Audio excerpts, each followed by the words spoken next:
Hey Internet, it's your friend Dominic here again with the All-American Casino Guide. And today I'm going to talk about 3 strategies for the intermediate blackjack player.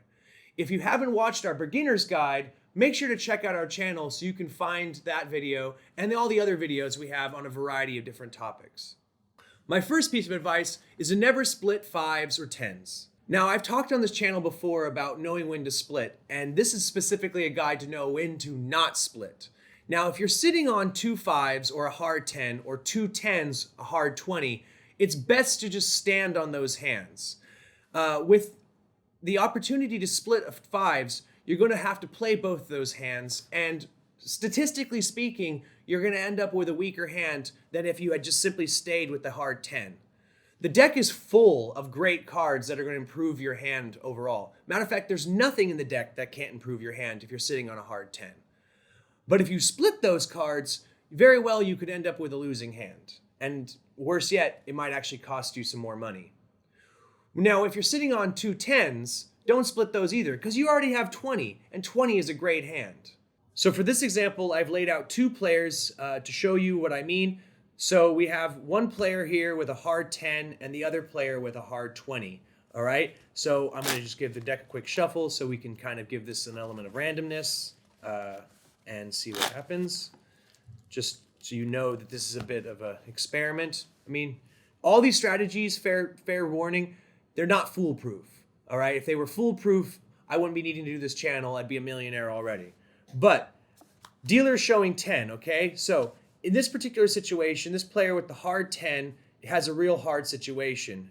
They don't want to split, though, because pretty much everything in the deck is going to improve their hand. While if they split, they very well could have something like a hard 15 or even a 16, but they could end up with something like a hard 7 or something even worse than that. I don't know. So they're going to take one card, okay? That 10 just became a 20.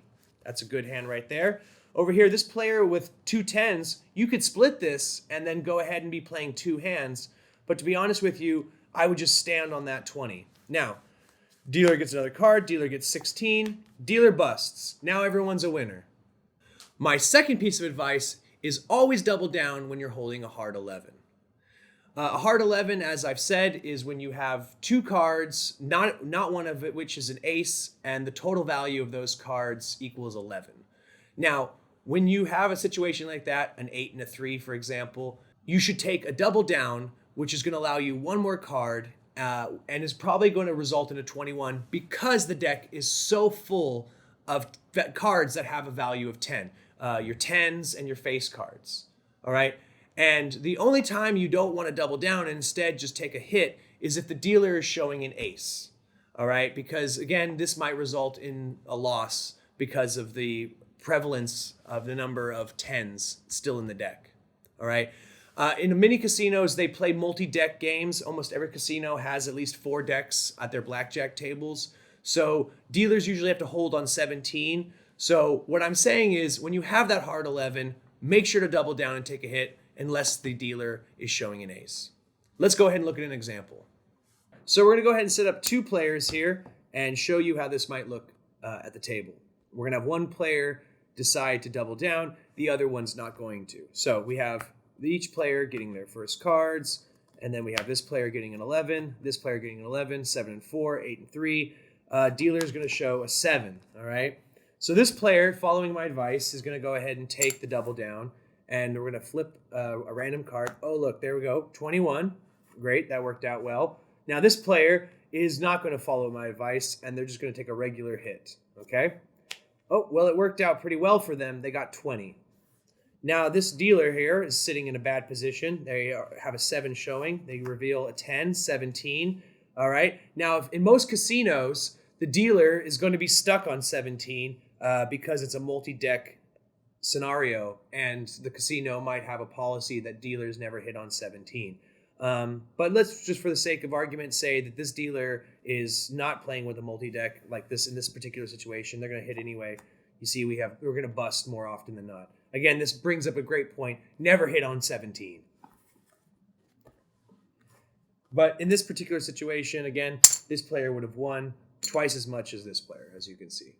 My third piece of advice is to always split when you're holding eights or aces. Many players are not going to want to split eights or aces, especially if the dealer's holding a 9, 10, or an ace. But statistically speaking, you're at your best odds of winning if you split those particular hands, because the decks are going to be so full of cards that stand to improve your hand. If you sit on a hard 16, you have very little chance of beating the dealer's hand, and you certainly have an even worse chance of improving your hand safely by taking a hit. By splitting your hand, you have a great chance of getting an 18 or even possibly a 19. For this example, I'm going to go ahead and have two players set up here against the dealer. So let's see what they get here. All right. So we have the hard 16 and the two aces. Okay. So following my advice, okay, the dealer is showing a 10 in the form of a queen. So we're going to go ahead and split our hands. Okay. So we're going to split. This becomes 18, pretty good. Over here, this becomes 17, still pretty good. Over here, these aces are going to go ahead and split. So we double our bet. We give ourselves some new cards. Oh, look at that, another ace and a king. That's a blackjack. There we go, very good. Now, following my advice, again, we're going to split this hand again. By the way, just a little bit of an anecdotal piece of information. I once played in a game of blackjack in Vegas where I saw a guy split a hand 7 times. I thought it was the most amazing thing I'd ever seen in my life. So here we go. Now we have new cards. Okay, another blackjack, 21. And then over here, we have 20. All right, so these players are all very much poised to go up against the dealer who just pulled a 14. All right, they're going to take a hit. 19, dealer stays. In this particular situation, the only hand that loses is this player over here who is sitting on the hard 8s. So everyone else is a winner. And so this player right here goes up and doubles up. So that concludes our 3 strategies for the intermediate player. Just to recap, those 3 strategies are: always double down on 11, never split 5s and 10s, and always split aces and 8s. I've been your host, Dominic. This is the All-American Casino Guide. Make sure to check out the other videos on our channel. If you haven't already, go ahead and go down there and click the subscribe button. Don't be afraid to hit the like button. And if you can, please leave a comment down below, and we might actually read it on the show. Guys, it's been a pleasure. And remember, play responsibly. The Canadian American wrote, "Thanks, now I can gamble big in Vegas." You're very welcome, Canadian American. Do they even have casinos in Canada? I mean, like, every Canadian I've ever met was a really nice guy, and I think to be a great gambler, you kind of have to be a bit of a sadist in enjoying taking money from other people. And I think Canadians, when they win, they would just apologize. I don't know about that one. Question: why would you tip the dealer? That is a great question, actually. Why would you tip the dealer? You might feel that they in no way, shape, or form helped or hindered your win. But it's a matter of just tipping them for the sake of, it's a kind of a tradition, and also show some gratitude. I mean, you don't really need to tip your server either at a restaurant, but you do it because you realize that this job kind of sucks, and they're providing you a service. And the second reason is you just you feel gracious for what they've done for you. And so if you win big, it's pretty self-explanatory here. I mean, you just want to show your appreciation somehow. I guess it's karma. You could also say karma. What goes around comes around. So if you show some appreciation, spread the wealth, maybe more wealth will come your way. I'm a big believer in karma. So that's why if I win big, I usually tip the dealer. In the few times I've won any sort of poker tournaments or won any big hands at blackjack, I usually tip the dealer.